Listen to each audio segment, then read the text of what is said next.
Mari kita berdoa sekali lagi sebelum kita mendengarkan firman Tuhan. Tuhan, biarlah hati kami datang kepadamu penuh dengan pujian, penyembahan, dan juga dengan kehausan untuk boleh menerima firman-Mu. Berkati ya Tuhan waktu di depan kami pada waktu kami membaca dan merenungkan sebagian dari firman-Mu. Terima kasih Tuhan, dalam nama Tuhan Yesus kami berdoa. Amin. Selamat pagi saudara. Nah, saudara, hari ini kita memulai seri khotbah kita yang baru, yaitu dari surat 1 dan 2 Tesalonika. Saudara, saya kira surat 1 dan 2 Tesalonika bukan surat yang terlalu sering dibahas di dalam ibadah. Saudara, maka mungkin juga tidak banyak orang Kristen yang familiar dengan apa yang ditulis di dalamnya. Tidak banyak orang Kristen mungkin yang hafal beberapa ayat di dalam surat 1 atau 2 Tesalonika. Mungkin saudara yang paling terkenal adalah di surat 1 Tesalonika ada ayat yang terpendek di dalam seluruh perjanjian baru. Saudara ada yang tahu ayatnya? 1 Tesalonika 5 ayat 17, tetaplah berdoa. Nah saudara kalau suruh pilih ayat untuk menghafal, pilihlah ayat itu saudara ya. Paling favorit begitu, tetaplah berdoa. Nah saudara, saya ingin mulai dengan memberikan sedikit background tentang jemaat Tesalonika. Saudara bisa membaca ini dalam Kisah Rasul pasal 16, 17, 18, ada kisah backgroundnya di sana. Saudara, di dalam Kisah Rasul 16 diceritakan satu kali di tengah perjalanan misinya, Rasul Paulus menerima penglihatan. Dan di dalam penglihatan itu ada seorang Makedonia yang berseru kepada dia, menyeberanglah kemari, tolonglah kami. Nah saudara, melihat penglihatan itu, Paulus menyimpulkan bahwa Allah memanggil dia untuk memberitakan Injil di Makedonia. Maka kemudian bersama dengan Silas, Timotius, mereka berangkat dari Troas pergi ke Makedonia. Nah saudara, kota pertama saudara di Makedonia di mana dia memberitakan Injil dan kemudian mendirikan gereja adalah Filipi. Saudara, maka berdirilah jemaat Filipi di sana. Tetapi tidak lama kemudian pada waktu mereka berada di Filipi terjadi keributan di sana karena Paulus mengusir roh dari seorang perempuan tukang tenung atau tukang ramal. Padahal saudara, dengan roh itu perempuan itu meramal, menghasilkan banyak uang untuk tuannya. Maka tuannya marah lalu membuat keributan dan Paulus dan Silas dipenjara. Saudara kalau masih ingat kisah selanjutnya, di penjara itulah terjadi gempa bumi, lalu kemudian sampai akhirnya kepala penjara Filipi itu bertobat.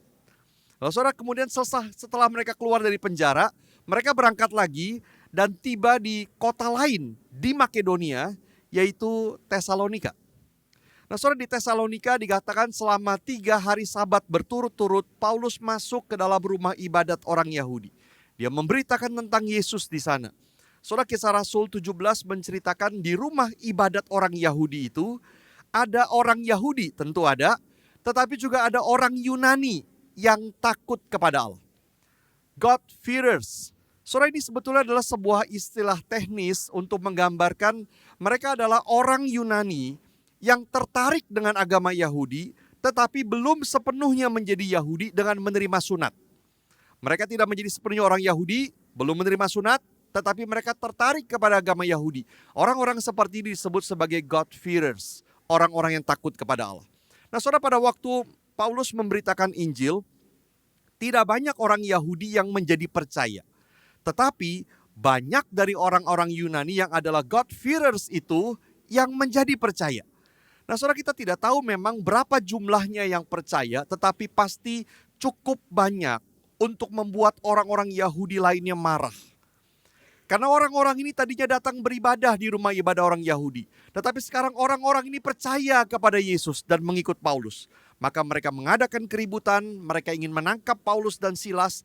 Dan akhirnya Paulus dan Silas harus pergi lagi ke kota lain. Saudara, kita tidak tahu juga berapa lama persisnya Paulus dan Silas berada di Tesalonika. Mungkin saudara hanya sekitar 1 bulanan mereka berada di sana dan mereka sudah harus pergi. 3 hari Sabat berturut-turut, dia mengajar di rumah ibadat Yahudi, lalu orang-orang menjadi percaya, lalu entah berapa lama sampai kemudian akhirnya terjadi keributan dan mereka harus pergi. Mungkin hanya 1 bulanan totalnya. Saudara, tidak heran Paulus khawatir dengan mereka. Bagaimana nasib jemaat Tesalonika yang baru percaya itu? Mereka tidak punya kitab suci. Selama ini saudara, mereka hanya mendengar pembacaan kitab suci waktu mereka datang ke rumah ibadat Yahudi. Itu saja. Dan Paulus hanya punya waktu sangat singkat untuk mengajar mereka dasar-dasar iman Kristen. Mereka orang Kristen yang baru bertobat. Sekarang tidak ada yang mengajar mereka. Padahal mereka hidup di tengah masyarakat yang penuh penyembahan berhala, penuh dengan imoralitas. Di sisi lain orang Yahudi pasti juga akan berusaha menarik mereka kembali ke rumah ibadat Yahudi atau mungkin menganiaya mereka. Saudara, Paulus khawatir bagaimana iman jemaat Tesalonika bisa bertahan. Saudara, maka itu sebabnya lebih dari satu kali Paulus ingin kembali ke Tesalonika mengunjungi mereka, tapi tidak pernah berhasil. Saudara, tentang hal itu Paulus pernah berkata begini, iblis telah mencegah kami. Bagi Paulus ketika dia ingin ke Tesalonika menguatkan iman jemaat dan selalu tidak berhasil, itu adalah karena iblis telah mencegah dia. Maka Paulus semakin khawatir, apakah iblis menghancurkan iman jemaat Tesalonika? Apakah semua yang dia tabur sebetulnya sia-sia? Maka Paulus kemudian mengirim Timotius ke Tesalonika untuk mengetahui kabar mereka dan menguatkan iman mereka. Nah, saudara, Kisah Rasul 17-18 kemudian menceritakan Paulus sendiri kemudian pergi ke Berea, lalu kemudian ke Athena, dan akhirnya ke Korintus. Di Korintus, Paulus menunggu Timotius kembali untuk mendengar apa yang terjadi kepada jemaat Tesalonika. Dia ingin tahu apa yang terjadi di sana. Dia ingin tunggu kabar dari Timotius. Dan setelah Timotius kembali, ternyata kabar yang dibawa adalah kabar baik. Jemaat Tesalonika yang baru percaya waktu ditinggal Paulus, yang hidup di tengah-tengah kesulitan yang sangat banyak itu, ternyata tetap di dalam iman mereka. Dan Paulus kemudian segera menulis surat 1 Tesalonika ini. Nah, sore hari ini kita akan membahas 1 Tesalonika dari pasal 1 ayat 1 sampai 6. Saudara silakan lihat di Alkitab masing-masing. Surat 1 Tesalonika pasal 1 ayat 1 sampai 6. Saudara, sebetulnya kita bisa berhenti di ayat 6, tapi karena penggalan di dalam bahasa Indonesia kurang pas di ayat 6, kita baca sampai ayat 7. 1 Tesalonika pasal 1 mulai dari ayat yang pertama, saya baca di dalam versi TB2. Demikian firman Tuhan. Dari Paulus, Silwanus, dan Timotius, kepada jemaat orang-orang Tesalonika yang di dalam Allah Bapa dan Tuhan Yesus Kristus, anugerah dan damai sejahtera menyertai kamu. Kami selalu mengucap syukur kepada Allah karena kamu semua dan mengingat kamu dalam doa kami, sebab kami selalu mengingat pekerjaan imanmu, usaha kasihmu, dan ketekunan pengharapanmu kepada Tuhan kita Yesus Kristus di hadapan Allah dan Bapa kita. Kami tahu, saudara-saudara yang dikasihi Allah, bahwa Ia telah memilih kamu.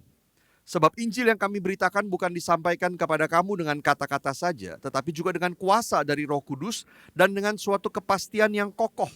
Memang kamu tahu bagaimana kami bekerja di antara kamu oleh karena kamu. Dan kamu mengikuti teladan kami dan teladan Tuhan. Dalam penindasan yang berat, kamu telah menerima firman itu dengan sukacita yang dikerjakan oleh Roh Kudus. Sehingga kamu telah menjadi teladan untuk semua orang yang percaya di wilayah Makedonia dan Akaya. Sampai semikian jauh, saudara, pembacaan kita. Nah, saudara, di zaman itu ketika orang menulis surat, maka format yang biasa dipakai adalah menyebut nama pengirim surat, lalu menyebut nama penerima surat, kemudian menyampaikan salam, baru kemudian isi suratnya. Dan Paulus mengikuti kebiasaan di zaman itu.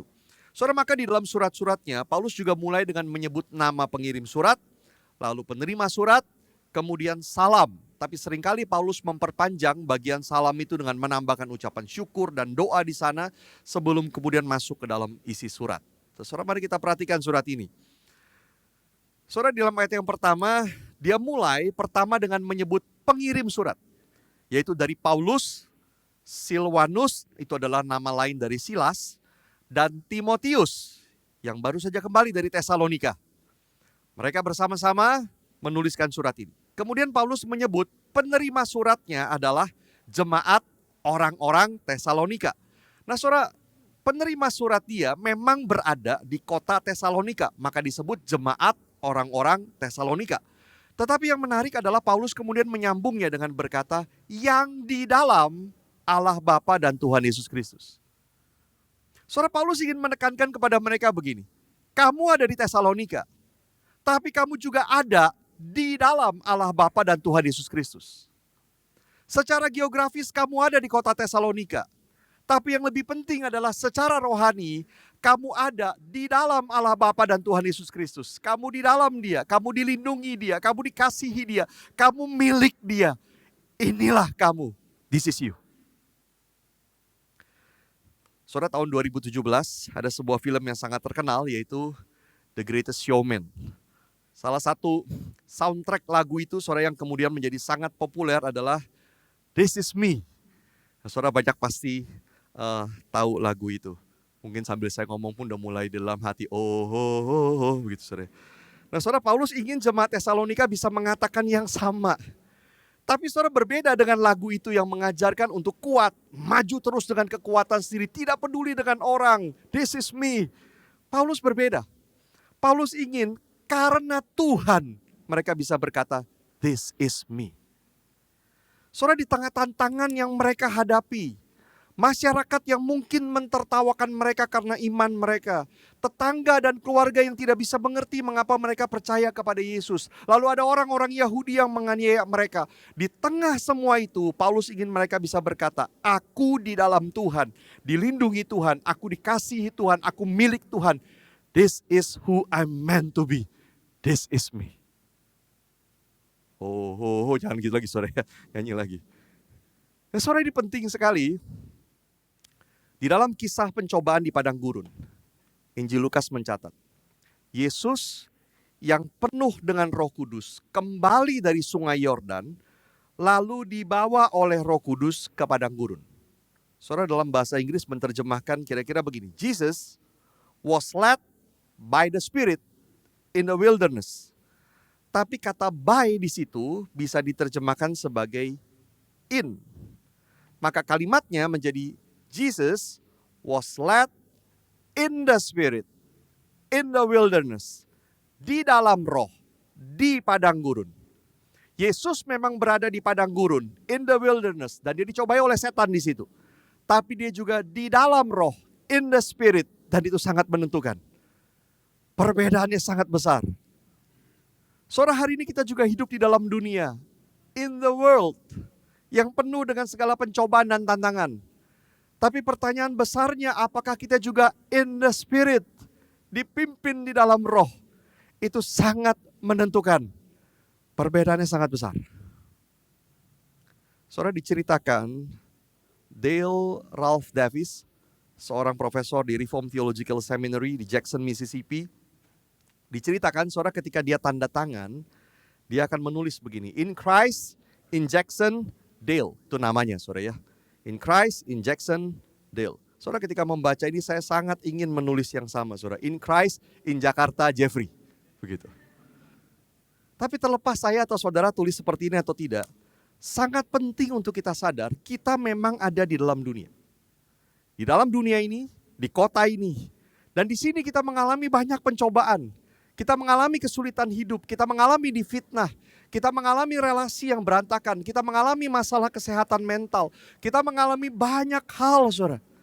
Tapi yang terpenting adalah kita ada di dalam Kristus. Dan itu sangat menentukan. Dan kita bisa berkata, this is me in Jakarta but also in Christ. Kalimat berikutnya, saudara. Setelah dia menyebutkan nama penulis, nama penerima, berikutnya adalah salam. Dan Paulus berkata begini, anugerah dan damai sejahtera menyertai kamu. Grace and peace be with you. Nah, saudara, ini menarik begini, anugerah atau grace atau charis di dalam bahasa Yunani adalah salam yang biasa dipakai oleh orang Yunani. Grace be with you. Tapi orang Yahudi, mereka punya salam yang berbeda. Orang Yahudi berkata apa, saudara? Shalom, begitu. Dan shalom artinya adalah peace, damai sejahtera. Peace be with you. Itu salam orang Yahudi. Sampai saudara, Paulus di sini bukan sekedar menggabungkan kedua salam itu. Jadi salam orang Yunani, grace, salam orang Yahudi, peace, dia gabungkan. Bukan sekedar begitu, tetapi ada makna yang lebih dalam. Kalau saudara perhatikan, Paulus sangat sering menyebut grace and peace. Lebih dari 10 kali di dalam surat-suratnya, tapi tidak pernah satu kali pun dia menulis peace and grace. tidak pernah dia balik. Kenapa saudara? Kalau mungkin bagi kita kan sama aja saudara, kita putar-putar, kita ngomong mana duluan begitu. Paulus tidak pernah saudara menyebutnya terbalik, walaupun dia sangat sering menyebut grace and peace. Saudara, jawabannya adalah kita tidak mungkin punya damai sejahtera sebelum kita menerima anugerah. Tidak mungkin ada peace sebelum kita menerima grace. Anugerah mendatangkan damai sejahtera karena kita tahu Allah mengasihi kita, Allah mendengar doa kita, Allah memegang hidup kita tanpa peduli apa yang kita lakukan. Saudara, satu hal yang menyedihkan adalah di satu sisi banyak orang Kristen percaya bahwa kita diselamatkan oleh kematian Yesus di kayu salib. Tapi di sisi lain banyak orang Kristen juga percaya bahwa supaya Allah mengasihi, supaya Allah mau mendengar doa kita, supaya Allah tetap memegang hidup kita, kita perlu tetap menjadi orang baik. Tapi Allah mengampuni kita bukan karena kita, tapi karena Yesus sudah mati bagi kita. Hukuman dosa kita sudah ditanggung oleh Yesus. Maka waktu kita berdosa, sehancur apapun, Dia tidak akan menutup telinga pada kita. Dia tidak akan jadi tidak mengasihi kita. Itu anugerah. Dan bukankah ini memberikan damai sejahtera bagi kita? Karena apapun yang terjadi, kejatuhan macam apapun yang kita alami, kita bisa tenang berkata, God loves me. Allah mengasihiku. Terima kasih Yesus. Setelah nama pengirim, nama penerima, salam, sekarang Paulus masuk ke dalam ucapan syukur. Nah, saudara, Paulus berkata, dia selalu mengucap syukur kepada Allah karena jemaat di Tesalonika dan mengingat mereka di dalam doa. Nah, saudara, apa yang membuat Paulus mengucap syukur? Jawabannya adalah karena dia melihat tanda anugerah di dalam hidup jemaat Tesalonika melalui 3 hal. Yang pertama, yaitu pekerjaan iman. Work of faith. Dia sebut ini sebagai work of faith atau work produced by faith. Pekerjaan yang dihasilkan oleh iman. Kalau kita punya iman, bukan sekedar jadi kita menunggu nanti masuk surga, tapi kita bekerja. Iman itu menghasilkan pekerjaan. Karena kita percaya kepada Tuhan, maka kita peduli kepada orang lain, kita menolong orang yang dalam pencobaan atau kesulitan, kita bersaksi tentang Tuhan, kita mengampuni orang yang bersalah kepada kita mengasihi keluarga kita atau orang lain, karena iman kita lakukan semua itu. Nah, saudara, kita bisa berbuat semua itu sebagai perbuatan moral, tetapi yang Paulus maksud adalah perbuatan-perbuatan itu dihasilkan oleh iman. Mereka didorong melakukan semua itu karena iman mereka kepada Yesus. Karena pengorbanan Yesus bagi mereka. Dan itu yang disyukuri oleh Paulus. Dia melihat di tengah-tengah mereka ada work of faith. Perbuatan iman, pekerjaan iman. Yang kedua, saudara, usaha kasih, labor of love. Saudara, usaha yang didorong oleh kasih. Paulus tidak sebutkan apa sih sebetulnya yang diusahakan oleh jemaat Tesalonika, tapi yang Paulus tekankan adalah dia melihat jemaat Tesalonika mengusahakan banyak hal karena kasih. Kasih kepada siapa? Kepada orang-orang mungkin, tapi lebih mungkin di sini adalah kasih kepada Yesus. Kasih kepada Yesus itu menggerakkan mereka melakukan sesuatu. Saudara, kalau kita melakukan banyak hal karena kasih kita kepada Yesus, ketika orang yang kita layani malah menyakiti kita, mengecewakan kita, membalas pelayanan kita dengan kejahatan, kita tidak kecewa karena kita tahu kita bekerja untuk Tuhan yang kita kasihi. That is our labor of love. Karena kita mengasihi Yesus. Dan yang ketiga, ketekunan, pengharapan, steadfastness of hope. Mereka menaruh pengharapan mereka kepada Yesus Kristus dan tekun berharap. Apa yang mereka harapkan? Yesus akan datang kembali untuk mereka. Dan itu menguatkan mereka menghadapi segala masalah termasuk penganiayaan. Saudara, 3 hal ini yang dilihat oleh Paulus ada di jemaat Tesalonika. Itu sebabnya dia bersyukur kepada Tuhan karena dia melihat Allah bekerja di tengah-tengah jemaat Tesalonika. Maka dengan yakin saudara, Paulus berkata di ayat yang keempat, kami tahu saudara-saudara yang dikasihi Allah bahwa Ia telah memilih kamu. Saudara, Paulus berpikir begini, bagaimana mungkin jemaat Tesalonika yang baru mendengar Injil dan percaya ini bisa bertahan di dalam iman. Bahkan iman mereka menghasilkan perbuatan, work of faith. Kasih mereka kepada Yesus menghasilkan usaha, labor of love. Dan mereka bertekun di dalam pengharapan kepada Yesus. Apa yang membuat mereka seperti ini? Paulus bilang bukan karena jemaat Tesalonika hebat, Bukan karena mereka pada dasarnya orang baik, bukan karena kebetulan, tapi cuma karena satu alasan, kami yakin bahwa Allah telah memilih kamu. Saudara, ini istilah yang sangat penting di dalam Alkitab. Efesus 1 ayat 4 saudara mengatakan begini, sebab di dalam Dia Allah telah memilih kita sebelum dunia dijadikan, supaya kita kudus dan tak bercacat di hadapannya. Artinya sebelum dunia ini ada, jauh sekali ke belakang, sebelum ada matahari, sebelum ada bumi, sebelum ada alam semesta, Allah sudah memutuskan untuk mengasihi kita. Dia memilih kita sebelum dunia dijadikan untuk menguduskan kita dan menyempurnakan kita sampai tak bercacat. Saudara, Paulus berkata, aku yakin Allah telah memilih kamu. Karena bagaimana mungkin jemaat Tesalonika bisa menjadi orang Kristen, bisa percaya, bahkan melakukan banyak hal dengan iman dan kasih, bisa bertahan di tengah segala kesulitan. Bukan karena mereka, tapi karena dulu sekali, sebelum mereka ada, sebelum mereka berbuat baik atau berbuat dosa, bahkan sebelum dunia ada, Allah sudah memutuskan memilih untuk mengasihi mereka. Paulus bilang, aku yakin Allah telah memilih kamu. Saudara, hari ini kita juga bisa menjadi percaya, bagaimana mungkin sebetulnya?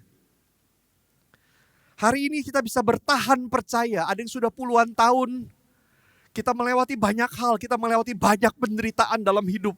Bagaimana mungkin kita bisa bertahan percaya sampai hari ini? Bukan karena kita hebat, bukan karena kita lebih rohani, kita orangnya lebih komitmen, bukan. Tapi karena dulu sekali, sebelum kita ada, sebelum kita berbuat apapun, Allah sudah memutuskan untuk memilih mengasihi kita. Amazing grace. Betul-betul anugerah yang ajaib. Dan di bagian yang terakhir, saudara masih meneruskan kalimat sebelumnya, Paulus menambahkan bagaimana dia yakin Allah telah memilih mereka. Ada dua hal yang Paulus katakan. Yang pertama di ayat 5. Paulus yakin Allah memilih orang Tesalonika dan mereka sungguh-sungguh sudah percaya.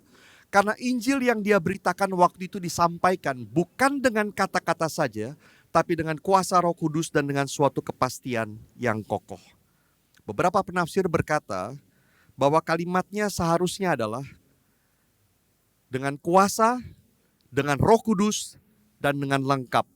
Complete fullness. Injil itu disampaikan bukan dengan kata-kata saja, tapi dengan kuasa, dengan Roh Kudus, dan dengan lengkap. Complete fullness. Ligon Duncan, saudara mengatakan begini, Injil, dia mengingatkan kita, Injil memang disampaikan bukan dengan kata-kata saja, tapi tidak bisa tanpa kata-kata. Saudara, kadang-kadang orang Kristen berpikir, saya cukup memberitakan Injil dengan hidup. Yang penting saya berbuat baik, maka saya memberitakan Injil dengan hidup saya. Tapi tidak bisa. Saudara, hidup kita mencerminkan Injil dan itu akan menunjukkan kepada orang seperti apa orang yang percaya kepada Yesus. Seperti apa hidup yang diubah oleh Yesus. Maka orang yang melihat itu akan disiapkan hatinya untuk mendengar Injil. Tapi Injil itu sendiri bahwa Yesus mati dan mengampuni dosa kita di kayu salib tetap harus diberitakan dengan kata-kata. Dan Paulus berkata dia memberitakan Injil di tengah jemaat Tesalonika dengan kata-kata, dengan kuasa, dengan Roh Kudus, dan dengan lengkap, complete fullness. Apa maksudnya? Sangat mungkin waktu Paulus memberitakan Injil, ada mujizat menyertai. Ada pertobatan yang nyata terjadi. Saya membayangkan mungkin ada orang yang meninggalkan dosanya langsung, keluarganya dipulihkan, ada orang yang menyerahkan hidupnya kepada Tuhan. Yang pasti ada kuasa Allah yang sangat jelas terlihat. Sehingga Paulus bisa berkata, aku yakin sekali. Aku memberitakan Injil waktu itu dengan kuasa, dengan Roh Kudus, dengan lengkap. Dan yang terakhir Paulus berkata, yakin Allah telah memilih mereka karena ayat yang ke-6. Saudara, jemaat Tesalonika dikatakan hidup mengikuti teladan Paulus dan teladan Tuhan. Cara hidup mereka berubah, prioritas hidup mereka berubah. Tapi satu hal yang Paulus soroti, saudara. Dalam penindasan yang berat, kamu telah menerima firman itu dengan sukacita. Dan itu dikerjakan oleh Roh Kudus. Paulus yakin Allah telah memilih mereka bukan saja karena dia menyampaikan Injil dengan kata-kata, dengan kuasa, dengan Roh Kudus, dengan lengkap. Tetapi di dalam penderitaan yang berat mereka bersukacita. Saudara, Ligon dan Ken mengatakan ini seperti ada sebuah neon sign, tanda lampu yang besar, kalau saya bayangkan billboard besar, saudara, dengan tulisan begini, Roh Kudus sudah mengubah orang-orang ini.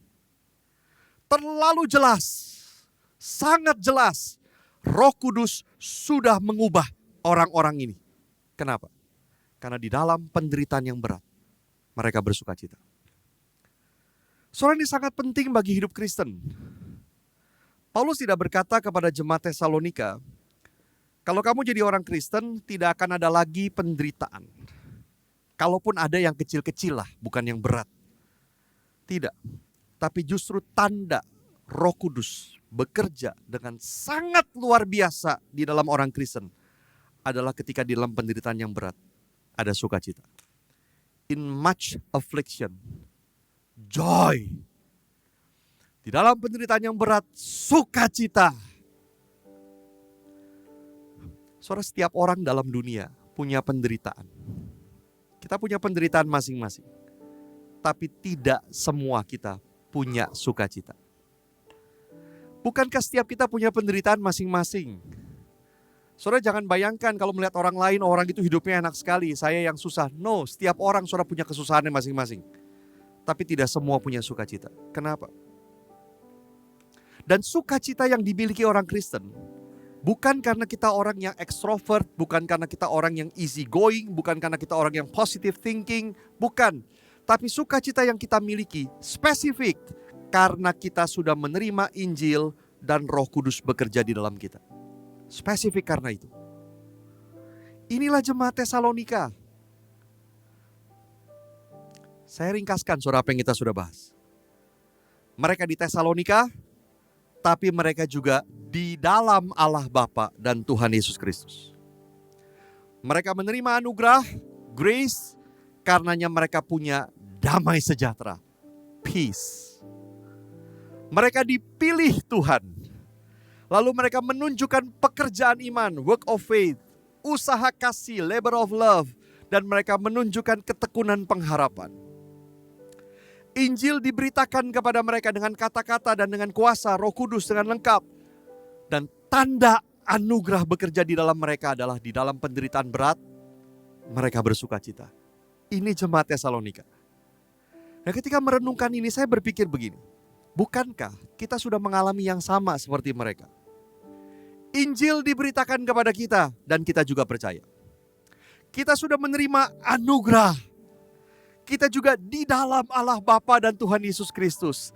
Kita juga dipilih oleh Tuhan. Kita mengalami yang sama. Maka kalau hari ini kita tidak mengalami damai sejahtera, apa yang salah? Kalau hari ini pekerjaan iman kita, usaha kasih kita, pengharapan kita tidak terlalu terlihat, apa yang salah? Kalau di dalam penderitaan hari ini kita tidak bersukacita, apa yang salah? Mungkinkah saudara karena kita tidak lagi melihat anugerahnya bekerja di dalam kita? Kita tidak membiarkan Roh Kudus bekerja di dalam kita dan kita malah fokus kepada dosa kita, kepada kemalasan kita, kepada berbagai hal yang mendistraksi kita dari Tuhan. Saudara, maukah kita lihat lagi anugerah Tuhan? Dan kita bisa berkata begini, aku di dalam Tuhan, aku dilindungi Tuhan, aku dikasihi Tuhan, aku milik Tuhan. This is me. Dan dengan hidup yang penuh dengan anugerah Tuhan, kita menunjukkan pekerjaan karena iman, usaha karena kasih, tekun berharap kepada Tuhan. Dan di dalam berbagai penderitaan yang kita alami, kita bersukacita. Karena Roh Kudus bekerja di dalam kita. 2 reflection questions buat kita. Saudara, apakah saudara melihat bagaimana anugerah Tuhan bekerja dalam hidupmu? Masihkah melihat dan mengalami anugerah itu terus bekerja dalam hidupmu? Engkau sudah menerima anugerah Tuhan. Dan Tuhan terus-menerus memberikan anugerahnya dalam hidupmu.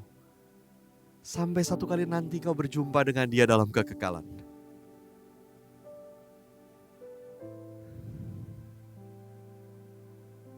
Hari ini di tengah berbagai kesulitan hidup, masihkah melihat bagaimana anugerah Tuhan bekerja dalam hidup? Dan yang kedua, adakah yang membuatmu ragu akan kasih Tuhan? Karena mungkin jika kita ragu Tuhan mengasihi kita, kita ragu Tuhan menerima kita ragu Tuhan tidak akan meninggalkan kita. Mungkin itulah yang membuat kita tidak sungguh-sungguh punya peace, damai sejahtera dalam hidup kita. Kita tidak bisa bersuka cita ketika kita mengalami penderitaan. Adakah yang membuat kita ragu akan kasih Tuhan? Saudara, ambil waktu sejenak, diam di hadapan Tuhan, memikirkan hidup kita, berdoa, dan nanti saya akan tutup dalam doa. Saya masing-masing masuk dalam doa.